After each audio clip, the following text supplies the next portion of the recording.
So far, all semester, we have been using rectangular coordinates, which is what you are familiar with, where all of our variables have been x and y. If the variables are r and theta, then you have a polar equation. So what you are seeing here are just some examples of polar equations, things like r equals 3 times sine theta, or theta equals 5 pi over 6, or r equals theta. Notice that the only variables that we have in these are the letter r and theta. You are going to be asked to graph polar equations. And so what I have given you here is just basic examples of polar equations. In the upper left, r equals a. Well, think about r stands for radius. So if the radius is always some number, then that's going to be a circle. If you have theta equals some number a, then that will be a line at an angle, and that angle will depend on what your a equals. A equals r cosine theta. If you think about that, cosine theta we talked about was always the x coordinate. And if you have an equation in rectangular form that is only x equals, that is always a vertical line. So when you are in polar form, if you have only cosine, you have only x, so it's a vertical line. Conversely, the sine equation, if you have r sine theta equals a, because sine is y, that will always be a horizontal line. Just like y equals 3 is a horizontal line in rectangular coordinates. On example 11, we are asked to graph the following, and our first graph that we want to do is r equals 3. Remember what we said about r, that's radius. So if you want to graph an equation that is just r equals 3, from the very center, you go out 1, 2, 3, and then you want all of the 3, so it will be a circle at the third line from the center. On B, we are asked to graph theta equals 3 pi over 4. In your polar graphing system, you can see that 3 pi over 4 is over here. So when you are graphing this, you go to 3 pi over 4 and you graph that line, and you continue into the quadrant opposite and go all the way through to the 7 pi over 4. You graph all the way across the circle. Once you find your original angle, you go all the way across the circle. To graph an equation like r cosine theta equals 3, remember we talked about that if it's cosine, it's the x coordinate, so it is a vertical line. You want a vertical line at 3, and we're going to go to the right because it's positive from the center of the circle. So here's 1, 2, 3 lines. That's where we want our line to be, and we need it to be vertical through that 3. So there is r cosine theta equals 3. For r sine theta equals -1, we want a horizontal line that is 1 below the center. So it's right in here. There's your 1 that's below the center. Now you want a horizontal line through that. Just pretend my line is actually straight. And that is the graph of r sine theta equals -1. The next thing we are going to look at is graphing complex numbers. In order to graph a complex number, we change the way we think about the rectangular coordinate system. Instead of having the x be the horizontal axis and the y being the vertical axis, the real part of the complex number is the horizontal axis and the imaginary part is the vertical axis. On example 12, we're going to graph the imaginary numbers that we are given here.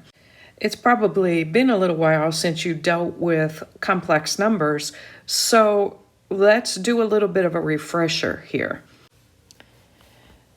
This is the real part, and the I is the imaginary part. So when you are graphing these, the real part is the horizontal. So you go right or left, whatever the real number is.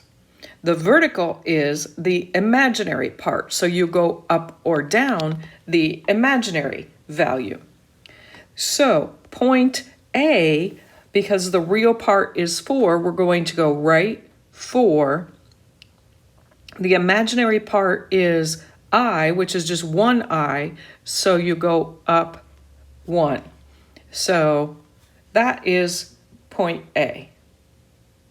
For point B, the real part is -2, so we're going to go left 2. The imaginary part is 5i, so we'll go up 5. For point C, we're going to go right 6 and down 2.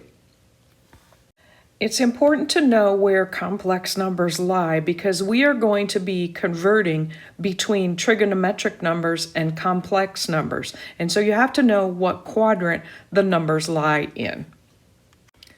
On example 13, we are going to convert between rectangular and trigonometric numbers. The numbers that we are going to be given are trigonometric, and we have to convert them to rectangular or complex form.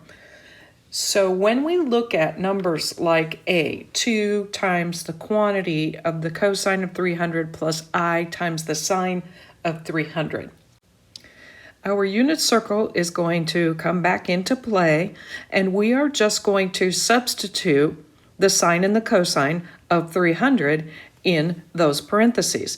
So we keep the 2 out front. In our parentheses, the cosine of 300 degrees is 1/2. So we're going to replace cosine of 300 with 1/2 plus I times the sine of 300 degrees is negative square root of 3 over 2. To complete our problem, we distribute the 2 to both terms, and 2 times 1/2 gives us 1. 2 times negative square root of 3 over 2 leaves us with just the negative square root of 3 times I. You can choose to write this as 1 minus square root of 3 times I. For example B, the only thing that's different is that our angles are in radians, and that is absolutely fine. The process does not change. So we're going to keep the 10 on the front. We are going to substitute what cosine of 3 pi over 4 equals. It equals negative square root of 2 over 2 plus I times the sine of 3 pi over 4 is positive square root of 2 over 2. Now distribute your 10. If you do that, you will get negative 5 square root of 2 plus 5 square root of 2 times I. On C, what's a little bit different is that instead of writing cosine individually and sine individually, they've used a shorthand version of these numbers, which is the CIS form of it. So what you need to recognize about this is that this is equal to having the 3 out front, and then inside your parentheses you have the cosine of 150 degrees plus I times the sine of 150 degrees. Now the problem is exactly like the others. So we're going to have 3 times cosine of 150 is negative square root of 3 over 2 plus I times the sine of 150 is 1/2. Distribute your 3, you're going to get negative 3 square root of 3 over 2 plus 3 times 1/2 is 3/2 I. For D, we are doing the square root of 2 cis 225. So remember that this is now the square root of 2 times the cosine of 225 plus I times the sine of 225. So replacing our values, cosine of 225 is negative square root of 2 over 2 plus I sine of 225 is also negative square root of 2 over 2. Now, when we distribute this, we will get negative square root of 4 over 2 plus negative square root of 4 over 2 times I. Negative square root of 4 is the same thing as negative 2. Negative 2 over 2 gives me negative 1. We could write plus a negative, or you can just write minus 1I. Or if you want to, you can just write this as negative 1 minus I. They are the same thing. Now we're going to look at going the other way, where we will be given a complex number in the form of x plus yi, and we are going to turn it into polar or trigonometric form. So we're going to use the idea that x equals r cosine theta, y equals r sine theta, r equals the square root of x squared plus y squared, and tangent of theta equals y over x. If you substitute r cosine theta and r sine theta for the x and the y in x plus yi, then you get r cosine theta plus r sine theta times I. But then if you factor out the r, you get r times the quantity cosine theta plus I sine theta, or we sometimes write this as r cis theta. So the complex number of x plus yi is the same thing as the trigonometric or polar number of r cosine theta plus I sine theta. On example 14, we are going to convert complex numbers to trigonometric or polar numbers. The first thing we want to do is look at our number and decide what quadrant would it fall in. If you look at this, we have 1 plus square root of 3i. Well, the 1 would have us go right, and the square root of 3, because it's positive, would have us go up. If you go right and up, you are in quadrant 1. So that's the first thing we got to recognize. Now, the x is the real part, so the x is the 1. The y is the number in the imaginary part, so it's the square root of 3. Now that we know what x and y equal, we can find r, because r equals the square root of x squared plus y squared. Remember, r is our radius, and so we're just doing a Pythagorean theorem here. So in our problem, we're going to have 1 squared plus the square root of 3 squared, but that gives us 1 plus 3, so we get the square root of 4, which is 2. So now we know x, y, and r. And the last thing we want to do is think about our tangent of theta. Tangent of our angle. What this will let us do is figure out our angle. The tangent is y over x. It's the square root of 3 over 1, which just equals the square root of 3. Either way is fine. It doesn't matter which way you choose to think about it. So what we have to think about is in quadrant 1, this is what you're asking yourself. In quadrant 1, what angle has tangent equal the square root of 3, or the square root of 3 over 1? That's what you're looking for. So looking at the unit circle in quadrant 1, we now know that the theta that we have to be talking about is pi over 3.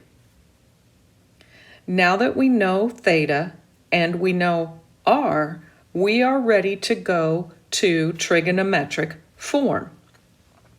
When you go to your trigonometric form, the r you found goes out front. Inside, you start with cosine and then do the theta you just found, pi over 3, plus I times the sine of pi over 3. Now remember that this could be written as 2 cis of pi over 3. For example B, the number that we are given is 3 minus 3i in complex form. So if we think about that number and what quadrant it falls in, if we go right 3 and down 3, we are in quadrant 4.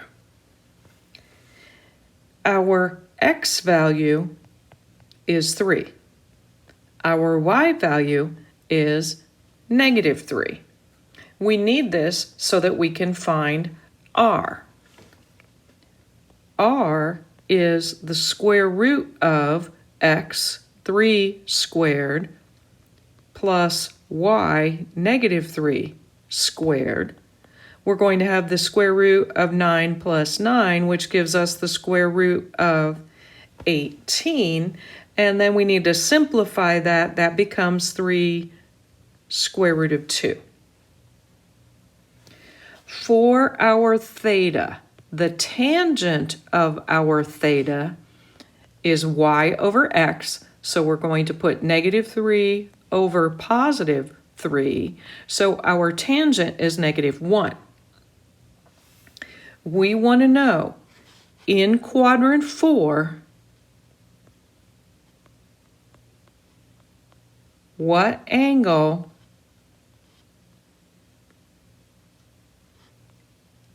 has tangent equal negative 1. That's what we're looking for. So in quadrant 4, the angle where tangent is negative 1 is 7 pi over 4. So now, once you know r and theta, you are ready to actually write your number.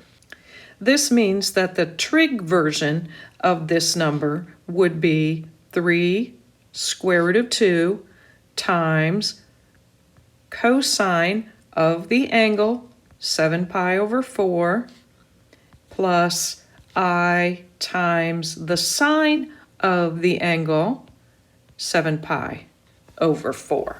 You can write that in cis version if you'd like. Our last example is the complex number, which is just 4i. If you think about the number 4i, that means that the real part is 0. You can think of this as being 0 plus 4i. If you were going to graph that and the real part is 0, then you stay on the y-axis and just go up 4. So the graph of this complex number is on the y-axis, the positive y-axis. Well, because you are on the positive y-axis, think about that.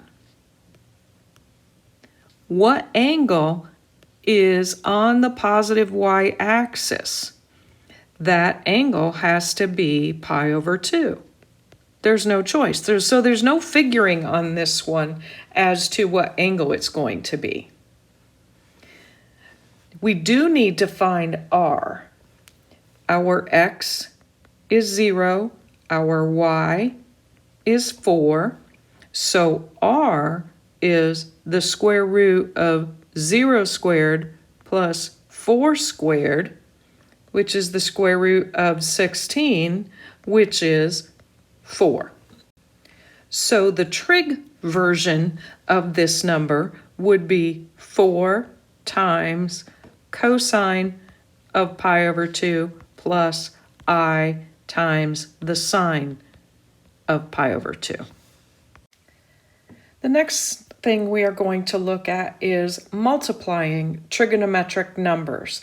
So if you have two trigonometric numbers that you are supposed to multiply, you multiply the r values and then you add the angle values on the cosine and the sine. If we want to multiply these two trigonometric numbers, we multiply the r's. So we do 3 times 2. Then we start with cosine and add the two angle measures, 45 plus 135, plus I. Now do the same thing on sine. Add the two angle measures, 45 plus 135. So multiply your r's, you get 6, and then you get the cosine of 180 plus I times the sine of 180. The process does not change when the numbers are written in cis form. So the r's are 4 and 5. We're going to take 4 times 5. We are going to have the cosine of 120 plus 30 plus I times the sine of 120 plus 30. Our product then is 20 cosine of 150 plus I sine of 150.